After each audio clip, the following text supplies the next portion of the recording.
EP Magazine's annual healthcare issue contains a wide selection of articles for parents, caretakers, and professionals who care for children and youth with special healthcare needs, including families who have multiple children with disabilities. Further topics include early intervention, oral care, medical bills, and physical fitness, concerns faced by most families, but especially challenging to those with special needs. Read it today at www.epmagazine.com. Oscar Mike Radio is a proud podcast partner of REITs Across America Radio, heard every Thursday at 11 a.m. and Sunday at 8 a.m. Eastern. They're also big supporters of the nonprofit I Got Your Six, Two Lives at Once. And with every wreath you sponsor through Oscar Mike Radio, $5 goes back to this great organization dedicated to making a difference in the lives of veterans, law enforcement, firefighters, and first responders battling PTSD.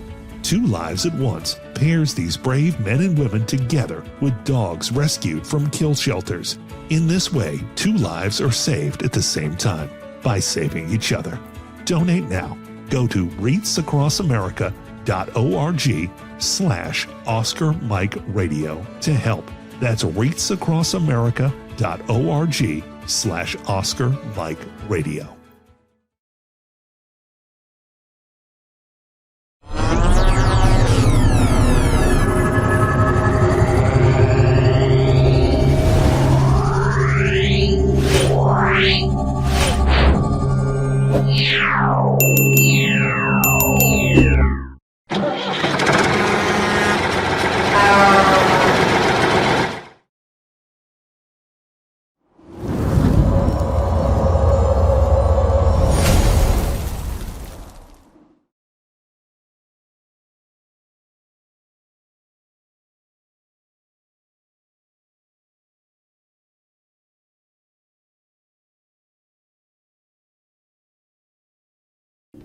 Suicide is preventable, and each of us has a role to play in suicide prevention.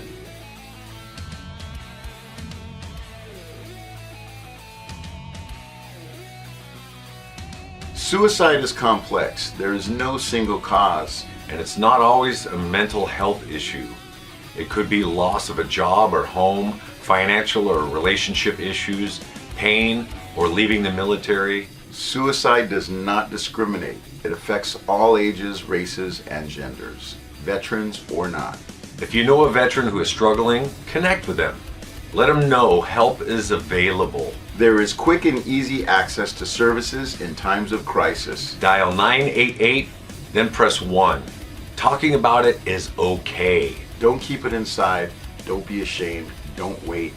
Reach out. Find resources at va.gov/reach.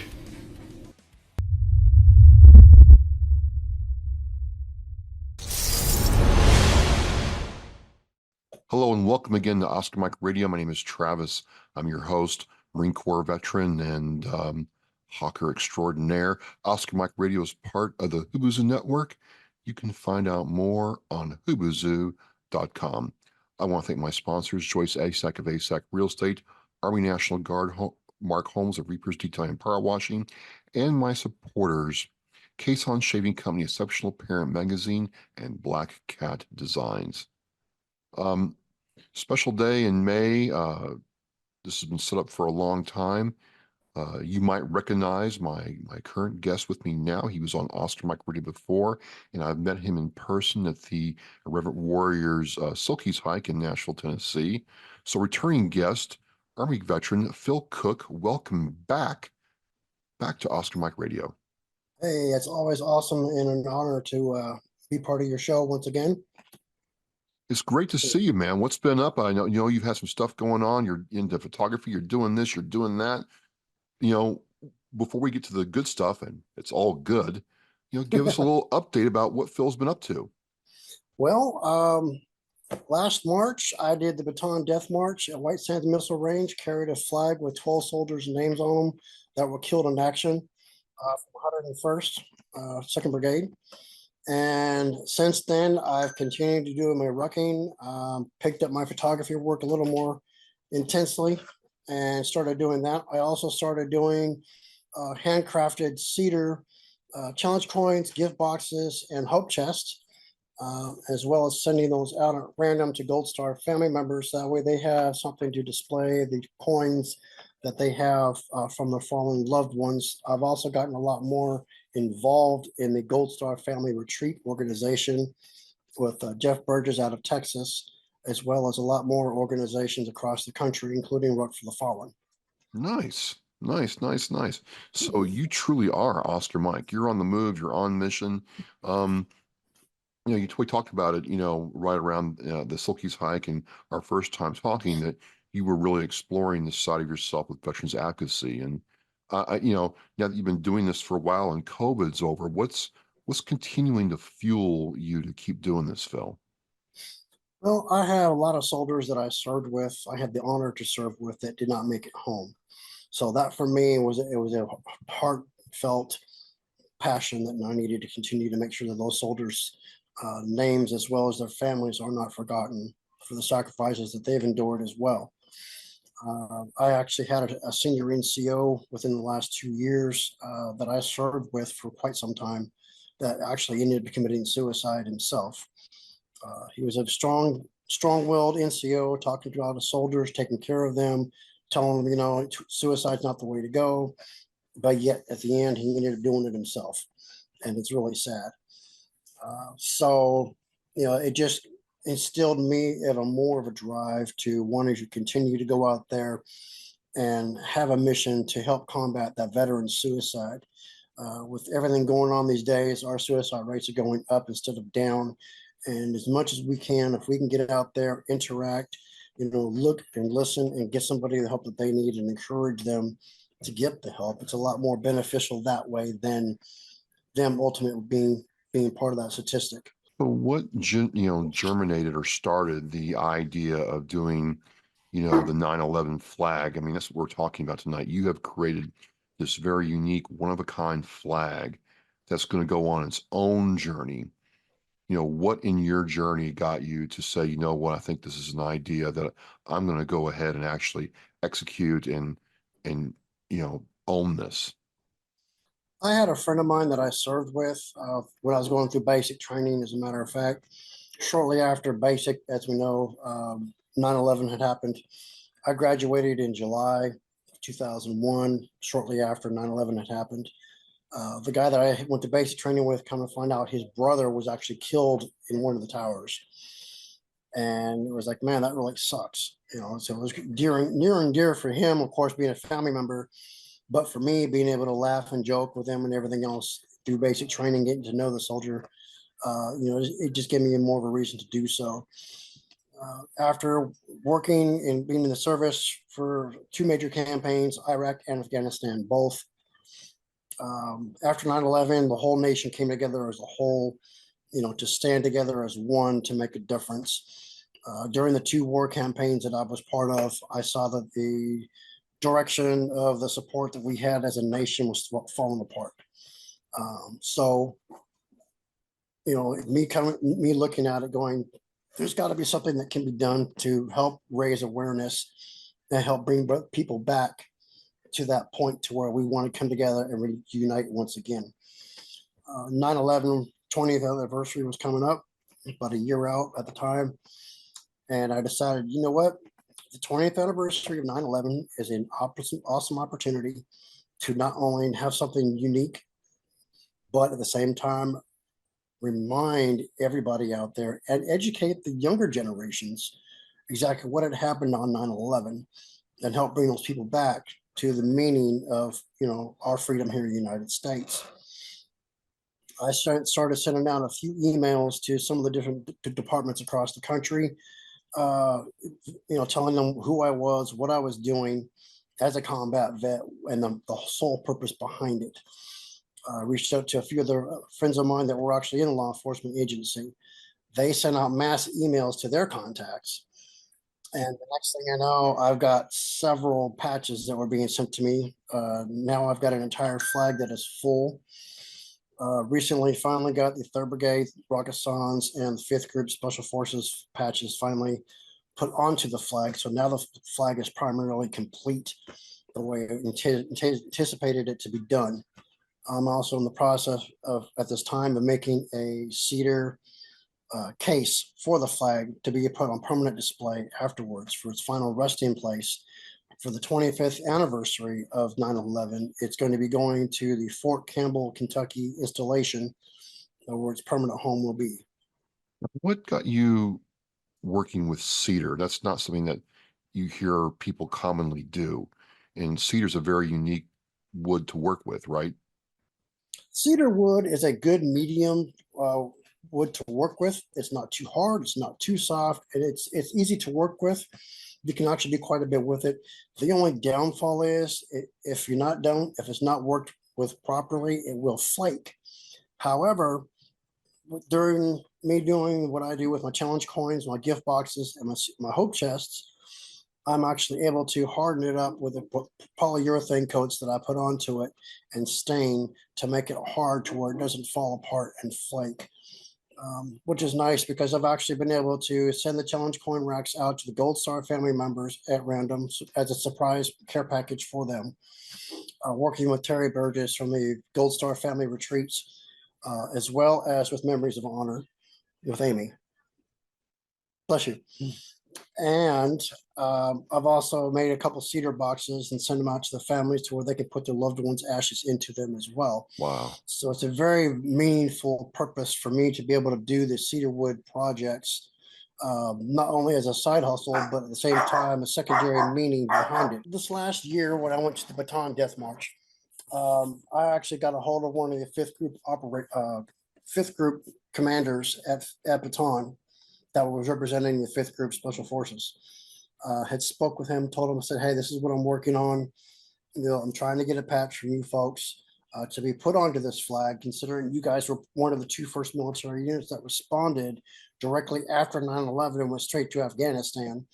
I said, this flag is a tribute to not just 5th Group, but 3rd Brigade as well for the quick, swift response, after 9/11 attacks by our military. I said, this is my way of saying, thank you for your service and your sacrifices that you guys have endured, as well as a, contribution of everyone across the country to let them know as a whole, we still stand behind you for what you've done. This flag's gone across the country. It's gone to the East Coast, to the West Coast, and back and in between. When they have the Boots for the Fallen on display at Fort Campbell in June of last year, I actually had the flag out there on display so all the Gold Star family members could see that flag, along with the 6,228 boots that cover the entire division headquarters yard at Fort Campbell. I actually had pictures with the general and sergeant major of the 101st Division with the flag, and they greatly understood the significance and importance of that flag, and were very honored to have me there with that flag as well. And I just feel that, with all the mileage I've gotten myself rucking for or fallen nonstop, and this flag going from the East Coast to the West and in between, it's a perfect location to have this flag dedicated permanently for everyone to see and pay tribute to them as well. Yeah, I was going to ask you about that. What's it like when you've put your, efforts, your heart and soul into something like this flag that is going to have significant meaning not only for you, but for when people see it, and then carry it from place to place on these rucks, showing it to the people and telling the story. What's that do for you, Phil? For me, it's a personal sense of pride, Yeah. knowing that, I'm making it a point to remember those that were lost on 9/11. The biggest thing with our fallen service members is, okay, we have a soldier out there gets killed in action. Family has to suffer. They become from a blue star to a gold star. Within 2 or 3 years, their names are forgotten. Their families are forgotten. That's it. Well, for me, being a soldier, knowing exactly the significance of that, having soldiers that I served with that were killed in action directly, seeing what the Gold Star families have gone through, their sacrifices, their pain and anguish of that loved one not being there, having that void in their lives. For me, it's heart-wrenching to see that, they're trying to continue their daily life without that other person there. It's not easy. And as time goes on, it doesn't make it easier. It makes it even harder for them because now that person that they had that they'd lost is not there to see their children grow up and hit those major milestones in life. Sure. So for me, carrying this flag here behind me and the one that I carry with me is my continued way of saying, you are not forgotten. You will not be forgotten. And that's what it's there for, is not just to be as a tribute to them and a memorial to them, but also utilize it as an educational tool to teach the younger generation of exactly what 9/11 was, because our school systems are not teaching our children what 9/11 was about. Isn't that something? Like at first I thought that was just someone exaggerating, but it's literally not in the curriculum anymore. No, it is not. And it's sad because that's a major event here in the United States that you would figure would be in there like World War II or the First World War, but it's not. That's the greatest terrorist attack in United States history, and yet they're not even teaching it. Sure. So for me to be able to take this flag and tour it around the country, different installations and stuff, and educate the younger generations about 9/11, the flag itself, the meaning behind it all, gives me a sense of purpose and well-being, knowing that by me doing so, I'm carrying on those soldiers' last people's names to let them know they're not forgotten, paying respect to their families, but at the same time, making sure that the newer generation is being educated on something that they should have learned in school that they're not. Yeah. Yeah. That's the flag behind you. Yes. Right. What's it like stitching each patch? Did you stitch the patches to the flag yourself, or did you? I collected the patch. When I got Yeah. all the patches in the mail, I painstakingly laid the flag out on the table. Okay. And I had to designate, I looked at the whole flag as a whole and had to figure out where I wanted the particular patches and what locations. So I literally had the patches with a little piece of tape on the back of them numbered. That way I knew exactly where I needed them to be. I had a tailor shop in Clarksville, Tennessee called Smith's Tailor Shop, which has recently been renamed to another business that the original lady had owned it, sold it, and her assistant bought it from her recently. So it's still within the Fort Campbell area. It's just a different owner. They have painstakingly taken their time to make sure that the flag is being respected and done properly with all these patches being put on. And at the same time, their way of saying, hey, we believe in what you're doing for your mission. And, it's an honor for us to be able to do this for you. There's probably in excess of probably 50 patches on this flag right now. Well, And I was curious, how did you decide what order or which lines? Is there any significance to the order or what row each patch is on? Is there anything like that? well, the main section that says 9/11 itself, I have the New York City patches there in particular, Sure. representing New York, of course. And then all of the other ones I started getting that were, from Boston and Massachusetts, that were from Boston, San Diego, Texas, stuff like that. So as the flag patches started coming in, I started placing them on the flag, closer and closer. The ones that were near the New York area got closest to the New York City area, and then kind of spread them out along with the fire department ones that I started getting across the country. I have a Los Angeles SWAT patch that was sent to me. I've got a couple that were sent to me from Texas. I have some that were sent from Canada, like I stated, so they've been from all over the country that have been sent to me. And those patches represent the police department, fire department units. And they're like, hey, we believe in what you're doing. This is our way of supporting you in your mission. Let the world know that we have not forgotten and we will not forget those people from 9/11. Wow. Wow. As you go on with this and take this flag on this journey and honor, those who lost their lives in 9/11, What are you thinking of next? Is it just continuing to tell the story, continuing to educate, or do you have another project in mind for something else, for instance?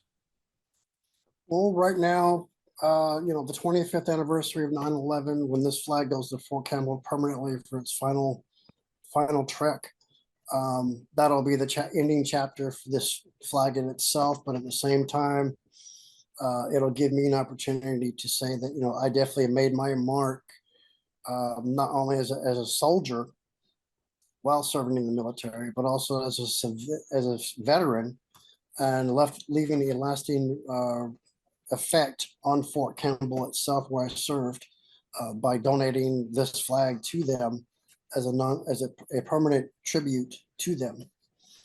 Now, what's it been like working with Fort Campbell on this? Because it's a big, installation. They've got a lot going on, and yeah, you serve there, but a lot of us, like, I served in Yuma, Arizona, but they wouldn't know who I was or even care if I came back there, right? So how did you build that relationship to have your flag hosted there? Well, fortunately for me, I was there from '07 through 13 with Second Brigade. And I happen to know a couple of people that were there that were public affairs, various different brigades. And by them seeing me out there doing it, rucking with the flag all the time on a regular, and knowing who I am with my photography work as well as working with public affairs, I got a lot of exposure to a lot of connections on post. So when I did leave Fort Campbell, when I after there I went to Korea, and then ultimately back to the Fort Campbell area when I retired out. I went ahead and stayed in touch with my old unit as part of their alumni. And by doing that, kept those doors of communication open for me.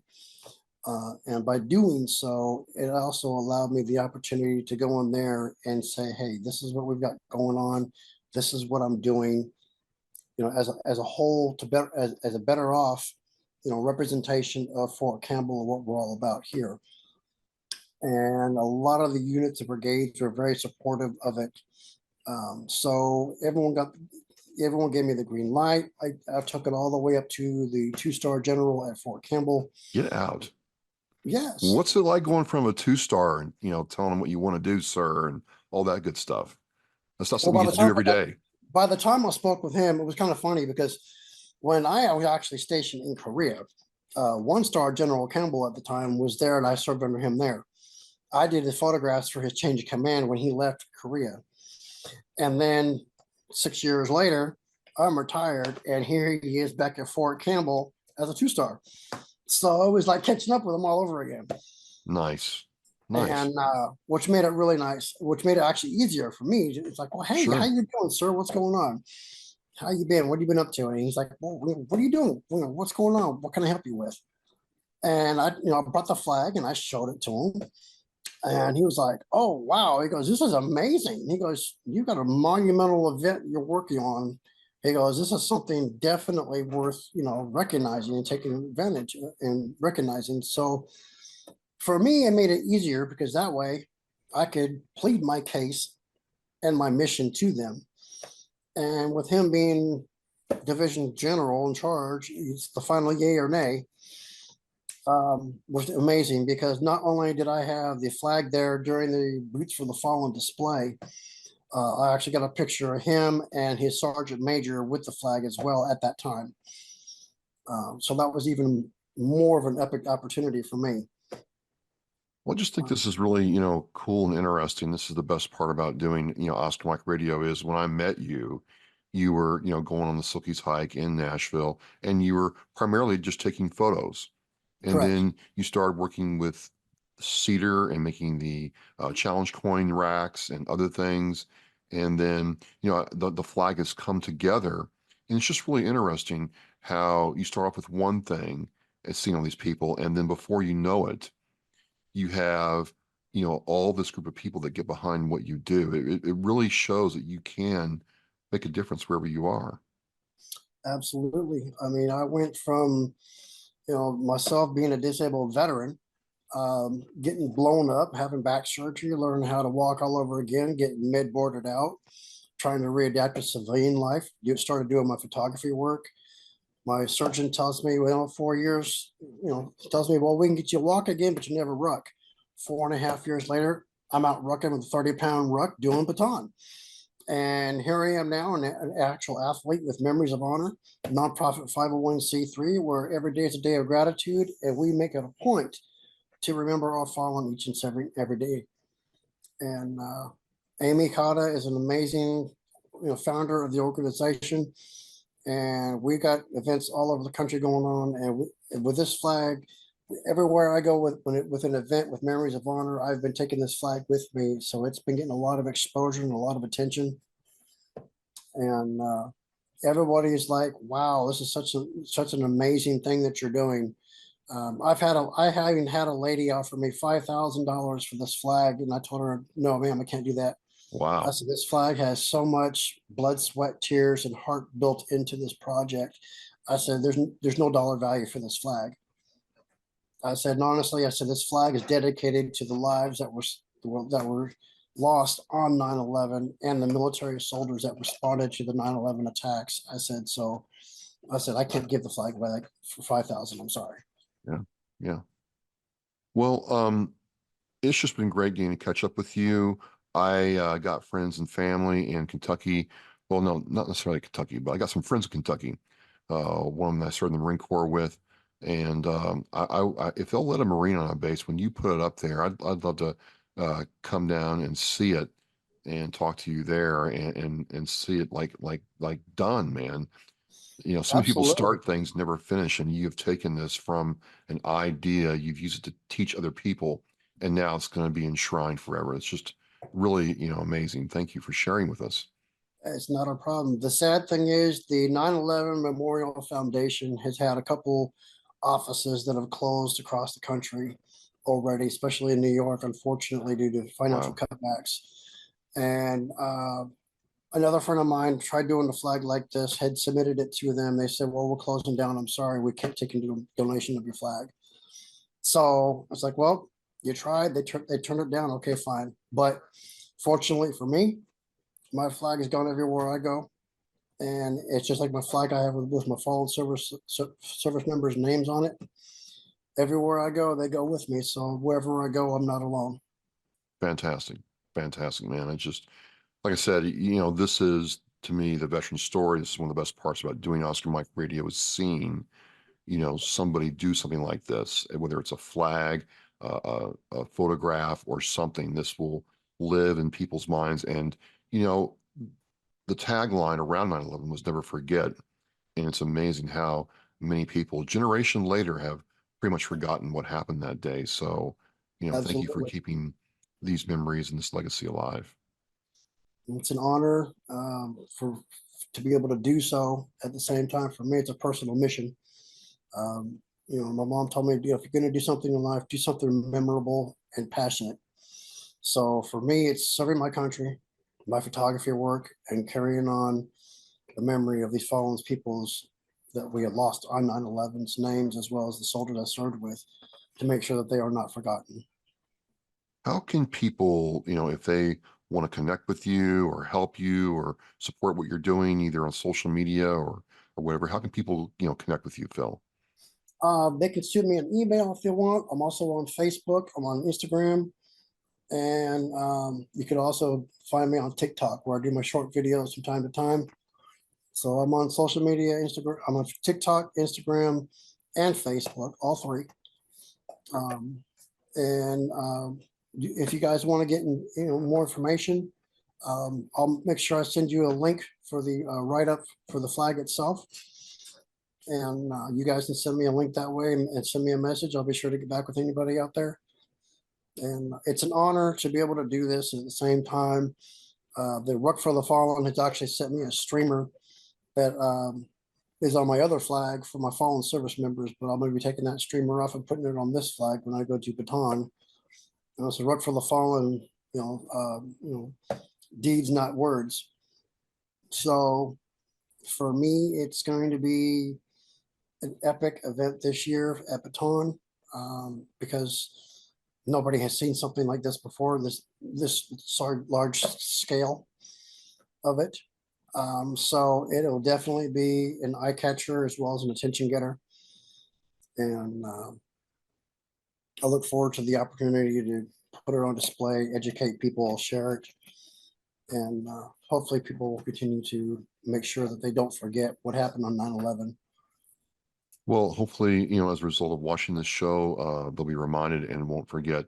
I know, this act of putting this flag together, carrying it with you everywhere you go will certainly further that along. And, Phil, it's always great seeing what you're doing and much respect. I mean, rucking's never easy, but I mean, you're literally like the bionic man and Energizer Bunny in one man. You just don't stop. So, much respect, brother. And however I can support you, I'm certainly glad to do so. Well, I went from being in a wheelchair, learning how to walk all over again with the walker, to a KFO leg brace, to a cane, to where I am now, to where I don't have to wear the brace like I used to. It was a 4.5-year process to recover from my surgery, but I've done so. And each and every step I take, I count my blessings every day that I'm able to do so. Sure. And I know you in particular, you've gone through quite a bit yourself, trying to get back in shape yourself after your surgery. It's not the years, Phil. It's the miles, man. It's the miles. There's been some hard miles in there, brother. I know. I'm 54 years old, and I'm still out there rucking 26.2 miles in under 10 hours. Okay. Lord have mercy. That's moving. It's all about the heart, the desire, the drive. And as long as you have that, and you make it a point each and every day to count your blessings and live every day to its fullest, that's all you can ever expect to do. Absolutely. Well, ladies and gentlemen, this is Phil Cook. He's a prior Oscar Mike Radio guest. Again, it was so great meeting him in Nashville for the Irreverent Warrior Silky Hike, and I've watched him, develop his photography and his other pursuits. And this is just one that's going to stick with me for a while. Phil, thank you very much. I'll have the Memories for Honor link in the Oscar Mike Radio show post, and Phil's links to the social media on the Oscar Mike Radio website. So, Phil, thank you again. I can't wait to see this flag when it goes up. Not a problem. It's an honor as usual, and keep on doing what you're doing, brother.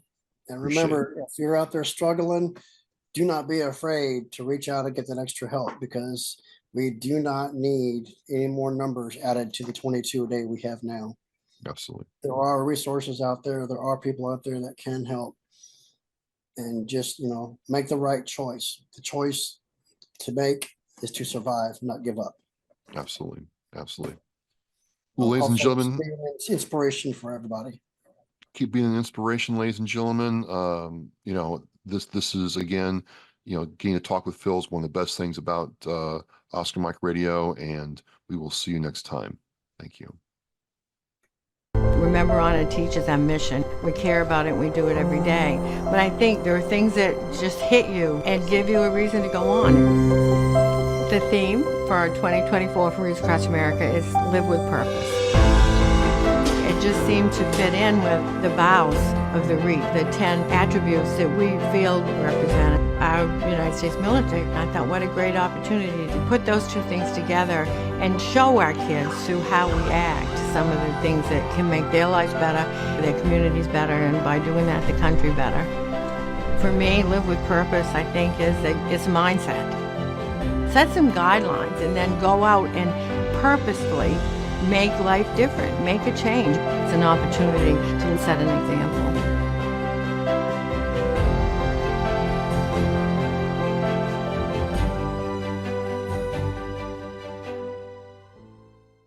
Thank you for listening and watching Oscar Mike Radio, where our active duty service members and veterans are in action and the mission is in flight. Oscar Mike Radio is an oversized load Co-Sinister One production. If you are a veteran or know a veteran who needs help, please dial 988 and press 1 for the Veterans Crisis Line.